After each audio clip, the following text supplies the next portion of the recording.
대학 때 저에게 가장 크게 영향을 주었던 많은 순장님들 중에 최고로 영향을 주었던 한 순장님이 계시는데, 이분 하면 저에게 강하게 이렇게 인식되는 것은 뭐냐면, 집에 들어갈 때는 것은 물론이고 운전할 때도 그렇고 전화 받을 때도 짧지만 진지하게 전화를 받기 전에 제가 보면, 주님, 저를 통해 저 목소리를 듣는 이분이 예수님의 은혜를 받게 해주십시오. 예수님의 이름으로 기도합니다.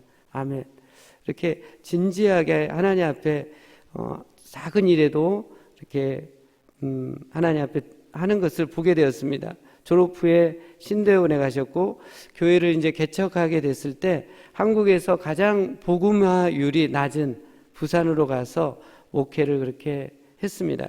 그렇게 20년 목회를 하시는 중간중간에 저를 초대해서 제가 부산에 가서 수련회 때 가서 보면 여전히 이 목사님이 하나님 앞에 남다르게 진지하시고 그 뜻을 구하며 사셨는데, 지역인 만큼 교회가 그렇게 크게 영향력 있게 성장하지 않고 있는 것이 늘 안타까운 마음이 들었습니다. 하나님 앞에 그렇게 진지하게 묻고 그렇게 나가는데 왜 그렇게 크게 부흥이 안 될까? 물론 지역이 참 어려운 지역이었고 그런 곳이었기 때문에 이해는 됐지만 그랬습니다. 그런데 놀라운 일이 일어났는데, 2019년 KBS 인간극장에 이 목사님 부부와 가정 이야기가 공영방송에 방영이 되었습니다. 그리고 인간극장 역대 최고의 영향력을 주었다라고 그렇게 인간극장에서 평을 했다고 들었습니다. 이 목사님을 생각하면서 제가 깨닫게 되는 것은, 하나님을 진지하게 의식하고 그 뜻에 순종하려고 하는 자를 하나님은 결국은 기뻐하시고 놀랍게 도와주시고 축복해 주신다는 것입니다. 오늘 본문에는 하나님의 뜻을 전심으로 구하고 순종해서 하나님의 큰 도움과 축복을 받은 사람, 하나님 마음에 합한 사람인 다윗이 나옵니다. 다윗이 하나님의 뜻을 얼마나 진지하게 구하고 행했는지 오늘 본문은 구체적으로 우리에게 말씀해주고 있습니다. 오늘 본문은 다윗이 자신을 따르는 600여 명의 사람들과 함께 사울 왕을 피해서 헤렛 수풀에 숨어 있을 때 일어난 일들입니다. 그때 다윗은 블레셋 변경에 있는 유다 지파의 땅인 그일라를 공격해서 탈취했다는 소식을 듣습니다. 그일랏은 다윗이 있던 헤렛 수풀에서 약 9km 정도 떨어진 곳이었습니다. 이때 다윗은 여호와께 그일라로 가서 블레셋을 쳐야 할지를 여쭈어보게 됩니다. 사실 지금 다윗이 그일라 주민을 도와야 하는 상황인가요? 사울 왕과 수많은 정규 병사들에게 쫓기고 있는 불안한 상황에서 블레셋 속에게 공격을 받고 있는 그일라를 구조하는 것은 쉽지 않은 상황인 것입니다. 그리고 다윗을 따르는 사람들도 지금 상황이 위험하니까 블레셋을 치는 것은 하지 말자라고 합니다. 그때 다윗은 다시 여호와 하나님께 묻습니다. 그리고 하나님은 블레셋을 다윗 손에 넘겨주겠다고 말씀합니다. 결국 다윗과 그의 사람들은 블레셋과 싸워서 대승을 거두고 가축과 곡식을 되찾고 그일라 주민들을 구원해 줍니다. 그럼 다윗은 어떻게 하나님께 물었을까요? 그리고 하나님의 말씀을 어떻게 받았을까요? 6절 말씀이 중간에 삽입되어서 보충적으로 나오고 있는데요. 다윗이 2절과 4절에 여호와께 물었을 때 어떻게 물었는지를 설명을 보충하고 있습니다. 23장 6절입니다. 아히멜렉의 아들 아비아달이 그일라 다윗에게로 도망할 때에 손에 에봇을 가지고 내려왔더라. 오늘 성경에서 에봇을 그렇게 부각해서 보여주고 있습니다. 에봇은 대제사장이 입는 조끼 모양의 상의로 하나님의 뜻을 묻고자 할 때 대제사장이 이 옷을 입고 이렇게 우림과 둠민의 판결을 제비 뽑듯이 했습니다. 즉 에봇이 있다라는 것은 하나님의 뜻을 구할 수 있고 하나님이 함께 하신다는 것을 의미합니다. 이 에봇이 원래는 사울 왕의 영토에 있었지만 사울 왕은 이 에봇을 무시하고 또 오히려 이 에봇을 입는 제사장들을 죽임으로 이 에봇이 다윗에게로 오게 된 것입니다. 하나님의 뜻을 물을 수 있는 에봇이 다윗에게로 왔다는 것은 하나님의 보호, 도움, 승리가 사울 왕에게서 다윗에게로 온 것을 보여주고 있습니다. 승리가 다윗에게 임한다는 것을 의미하고 있습니다. 그리고 다윗은 정말로 아비아달 제사장이 갖고 있는 그 에봇 앞에서 하나님의 뜻을 구함으로 놀라운 인도와 보호를 받게 됩니다. 그 다음 이어지는 내용은 이제 다윗이 그일랏 주민을 블레셋에서 구원했는데 이 사실이 사울 왕에게 들립니다. 다윗이 그일랏에 있다는 것이 들리게 되고 또 사울은 수많은 군사를 불러서 모아서 그일랏에 있는 다윗을 잡으려고 옵니다. 이때 다윗이 에봇 앞에서 묻습니다. 사울 왕이 내려오는지를 묻게 되고 또 이 그일랏 주민들이 다윗을 사울 왕에게 넘길 것인지를 묻게 됩니다. 하나님은 사울 왕이 내려올 것이고 그일랏 주민들이 다윗을 넘길 거라고 말씀합니다. 이 말씀을 들었을 때 다윗의 마음은 어떠했을까요? 다윗이 목숨 걸고 그일랏 사람들을 블레셋에서 구원해 주었는데 이제 그들은 자신들이 살기 위해서 쉽게 다윗을 배신하고 사울 왕에게로 가는 것을 봤을 때 사울의 마음은 쉽지 않은 마음이었을 것입니다. 하지만 다윗은 이런 사사로운 감정에 연연하지 않고 하나님의 말씀을 따라 그일랏을 곧장 떠나게 됩니다. 그리고 오늘 말씀의 결론과 같은 말씀이 14절에 주어집니다. 23장 14절입니다. 다윗이 광야의 요새에도 있었고 또 십광야 산골에도 머물렀으므로 사울이 매일 찾되 하나님이 그를 그의 손에 넘기지 아니하시느니라. 사울 왕이 평생에 수많은 군사를 거느려서 다윗을 죽이려고 했지만 하나님이 다윗을 그의 손에 넘겨주지 않으셨다고 말씀하고 있습니다. 왜 하나님은 다윗을 그토록 놀랍게 보호하고 인도하고 승리를 주셨을까요? 오늘 성경 본문에 다윗이 특별하게 보여주고 있는 것을 통해서 그 답을 찾을 수 있습니다. 다윗은 어떤 상황, 결정 앞에서 적극 하나님께 여쭈었다라는 것이 비결입니다. 오늘 짧은 본문이지만 4번씩이나 다윗이 하나님께 적극 엽죽는 장면이 나오고 있습니다.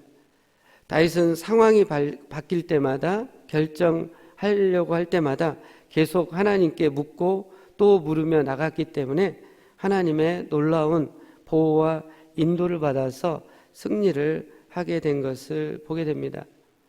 여러분, 다윗이 어떤 사람입니까? 다윗은 최고의 장수고 전략가로 자신이 충분히 결정하고 나갈 수 있을 만한 그런 역량이 있는 사람이었습니다. 하지만 다윗은 하나님 앞에서 어린아이가 되어서 전능하신 하나님의 완전하신 뜻을 구하며 나간 것을 보게 됩니다.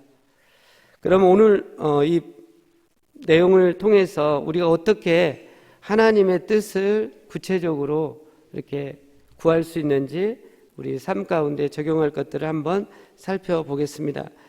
첫째로는 우리는 우리 자신의 한계 상황을 뛰어넘어서 하나님의 뜻을 구해야 한다는 것입니다. 다윗이 그일랏 주민들을 블레셋에서 구할지 하나님께 물은 것은 다윗과 그 따르는 사람들의 한계를 뛰어넘어서 하나님의 뜻을 구한 것입니다. 상황적으로, 논리적으로, 인간적으로 보면 그것은 맞지 않는 것이죠. 왜냐하면 지금 다윗이 사울왕의 공격을 받아서 죽을 수 있는 위험인데, 더 나가서 블레셋과 전투를 한다는 것은 목숨을 잃을 수도 있는 더 위험한 일인 것을 보게 됩니다. 그러나 다윗에게 중요했던 것은 자신의 상황이 아니었습니다. 자신의 처지가 아니었습니다. 다윗에게 중요했던 것은 하나님의 뜻이었습니다. 다윗은 하나님의 뜻을 구했고, 그리고 하나님께 영광을 올려드렸기 때문에 하나님의 마음에 합한 사람이 된 것을 보게 됩니다. 사랑하는 성도 여러분, 우리에게 있어서 중요한 것은 내 자신의 상황이나 처지나 그것이 중요한 게 아니라 하나님의 뜻인 것을 보게 됩니다. 그리고 그 하나님은 전능하신 하나님이고 온 우주 만물을 다스리시는 강력하신 하나님이십니다. 그분의 뜻이 임하면 모든 것이 가능해지고 승리가 주어지게 되는 것입니다. 그렇기 때문에 우리의 상황과 처지만 보고 쉽게 단념하고 포기하는 것은 전능하신 하나님을, 그 마음을 슬프게 해드리는 것입니다. 어떤 사람이 아프고 힘들어서 도움이 필요하다는 소식을 들었습니까? 그러면 우리가 다 듣는 첫 느낌은 나는 시간이 없어, 나는 도울 상황이 아니야 라고 그렇게 못하겠다고 먼저 단정하지 마십시오. 오히려 그 일은 하나님의 놀라운 역사를 경험할 수 있는 절호의 기회로 볼 수 있길 바랍니다. 그리고 다윗처럼 하나님께 먼저 여쭈어보는 것입니다. 그리고 돕는 것이 하나님의 뜻이면 나의 상황과 처지를 뛰어넘어서 믿음을 갖고 나서서 도우면 하나님께서 도울 수 있는 힘과 상황을 열어주시는 것을 보게 됩니다. 인간극장에 나오신 아까 목사님 얘기를 좀 더 해보자면, 그 사모님은 대학 시절에 굉장히 약골이었습니다. 그리고 결혼해서도 늘 몸이 아프고 약했습니다. 근데 결혼 후에 몇 년 지나서 목사님이 아이를 주시는 대로 낳겠다라는 것, 그 하나님의 말씀을 받습니다. 그리고 그 뜻을 사모님에게 전달합니다. 처음엔 사모님이 본인이 너무 약하고 또 부산의 그 어려운 지역에서 목회를 하기 때문에 재정이 없기 때문에 반대를 했다고 합니다. 근데 사모님이 사모 수련회 가가지고 이렇게 은혜를 받고 기도하면서 그것을 하나님의 뜻으로 받습니다. 그리고 20여 년에 걸쳐서 사남 사녀 8남매를 낳았습니다. 8명의 그 자녀를 낳을 때 여러 번 고비도 있었지만 그런 것들을 잘 극복할 수 있었고, 지금은 아기를 낳고 키우면서 자신의 인생에서 가장 몸이 건강해졌다라고 합니다.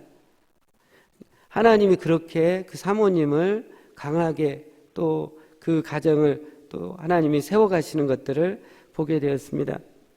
주님이 주신 사명은, 또 내게 맡겨진 사역은 내가 시간이 되고 여건이 될 때만 하는 것이 아닙니다. 어려운 사람을 돕는 것은 내가 시간이 되고 여건이 될 때 하는 것이 아니죠. 전도는 시간이 날 때 그냥 하는 것이 아닙니다. 헌금도 마찬가지고요. 다윗처럼 어렵고 힘이 들어도 하나님의 뜻을 묻고, 그것이 하나님의 뜻이면 전능하신 하나님의 뜻이니까 하는 것입니다. 그때 우리는 능력의 하나님을 경험하게 됩니다. 놀라운 하나님을 경험하게 되고 새로운 신앙의 지평으로 발돋움해서 나가게 될 것입니다. 두 번째, 하나님의 뜻을 구할 때 살펴볼 것은, 우리는 하나님의 말씀을 거듭 구해야 한다는 것입니다. 다윗은 가서 블레셋을 치고 그일라를 구원하라는 하나님의 말씀을 받습니다. 근데 다윗을 따르는 600여 명의 사람들이 반대를 합니다. 이에 대해서 다윗은 자신이 하나님의 말씀을 받았기 때문에 무조건 따르라, 독단적으로 이렇게 나서지 않았습니다. 다윗은 여호와께 다시 여쭈어 보게 됩니다. 23장 4절입니다. 다윗이 여호와께 다시 묻자온데 여호와께서 대답하여 이르시되 일어나 그 일나로 내려가라. 내가 블레셋 사람들을 내 손에 넘기리라 하시니라. 다시 이렇게 두 번씩 하나님의 말씀을 받는 과정을 보면 하나님의 말씀을 받았다고 주변 사람들이 열렬히 찬성하고 또 상황이 갑자기 호전되는 것은 아닌 것을 보게 됩니다. 오히려 더 큰 반대와 난관에 직면하게 되는 것을 보게 됩니다. 이때 우리가 어떻게 해야 합니까? 우리가 하나님의 말씀을 받았으니까 우리를 무조건 따르고 복종하라고 하지 않고 다윗처럼 반대하는 사람들과 대립하지 않고 한 걸음 뒤로 물러나서 다시 하나님의 말씀을 듣고 확인을 하는 그 과정이 필요합니다. 아마 다윗이 반대하는 사람들에게 이렇게 말을 했을 것입니다. 성경에는 기록이 안 돼 있지만 당신들이 반대를 하니까 그럼 내가 다시 여호와께 여쭈어보고 나서 결정을 하겠습니다. 그러면서 그 답을 들었을 것입니다. 다윗은 하나님의 말씀을 받았지만 주장하고 강요하는 것이 아니라 그를 따르는 사람들이 하나님의 말씀을 듣고 이해할 수 있도록 그들을 설득했고 동기부여하게 한 것을 보게 됩니다. 이런 과정을 통해서 다윗과 그를 따르는 사람들은 마음이 하나로 모아질 수 있었고 담대히 나가서 블레셋 사람들을 물리친 것을 볼 수 있습니다. 사랑하는 성도 여러분, 믿음의 공동체에 있는 우리 형제자매들 간에는 서로를 향해 주장하고 강요하는 것은 하나님이 기뻐하지 않은 것을 보게 됩니다. 우리 모두는 하나님의 존귀한 자녀로의 형상을 지닌 자들이기 때문에 내가 하나님의 말씀을 들었다고 또 내가 더 많이 안다고 더 많은 것을 가졌다고 주장하고 강요하면서 밀어붙이는 것은 그 공동체를 하나 되지 못하게 하고 분열로 이끄는 것을 보게 됩니다.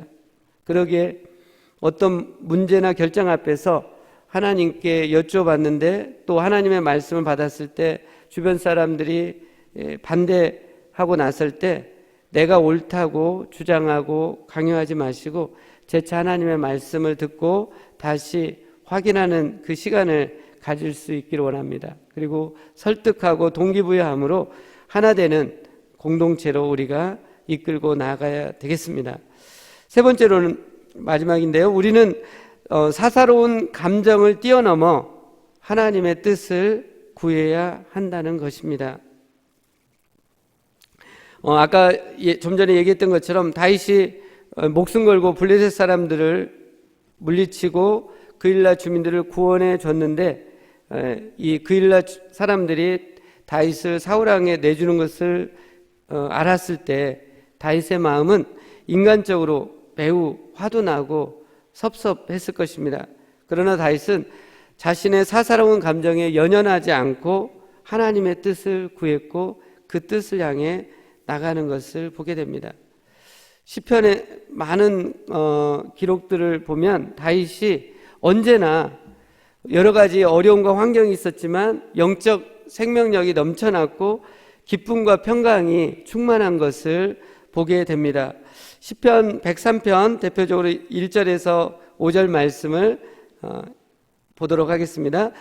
내 영혼아 여호와를 송축하라. 내 속에 있는 것들아 다 그의 거룩한 이름을 송축하라. 내 영혼아 여호와를 송축하며 그의 모든 은택을 잊지 말지어다.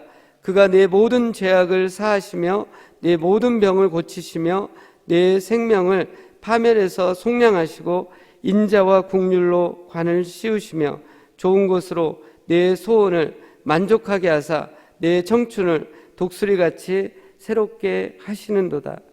다윗은 어떤 상황에서도 하나님을 찬양하는 마음이 넘쳐났습니다. 그의 마음은 늘 청춘같이 또 독수리가 비상한 같은 영적 생명력이 넘쳐났습니다. 왜일까요? 다윗은 자신의 사사로운 감정에 마음을 두지 않았기 때문에 그렇습니다. 다윗은 그일랏 사람들의 그 배신을 알고 얼마나 화가 났겠어요. 얼마나 섭섭했겠습니까? 얼마나 불편했겠어요. 그러나 다윗은 그런 감정에 자신의 마음을 방치해 두지 않습니다. 그런 감정을 묵상하지 않았어요. 만일 다윗이 그런 사사로운 감정에 마음을 두고 곱씹고 계속 곱씹었다면 그의 마음은 썩고 골마서 영적 생명력이 시들해졌을 것입니다. 하지만 다윗은 그런 감정을 뛰어넘어서 하나님의 뜻을 간절히 구했고 그 뜻대로 담대히 나갔습니다.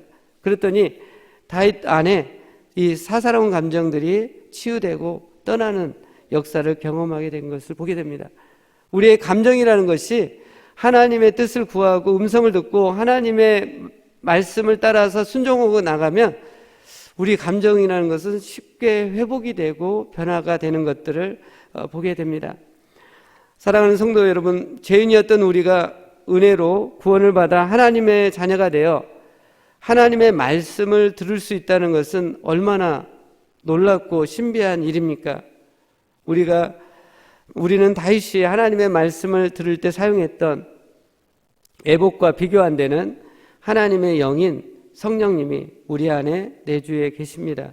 그러기에 우리는 어느 때든지 우리 안에 계신 성령님을 인정하고 의식함으로 하나님을 뜻을 구할 수 있고 그러므로 인해서 영적 생명력이 넘치는 승리하는 삶을 살 수 있습니다.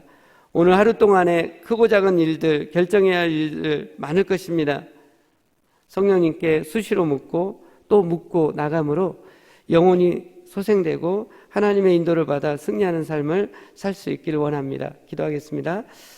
살아계신 하나님 감사합니다. 다윗이 에봇 앞에서 하나님의 뜻을 묻고 또 묻고 나감으로 승리하는 삶을 살았듯이 하나님, 저희가 오늘 하루 사는 동안에 하나님의 말씀과 또 우리 안에 계신 성령님을 인정하고 수시로 의식하고 묻고 물음으로 하나님의 말씀을 받고 음성을 받고 승리하는 삶, 우리 영혼이 소생되고 회복되는 삶을 살 수 있도록 인도하옵소서. 예수님의 이름으로 기도하옵나이다. 아멘.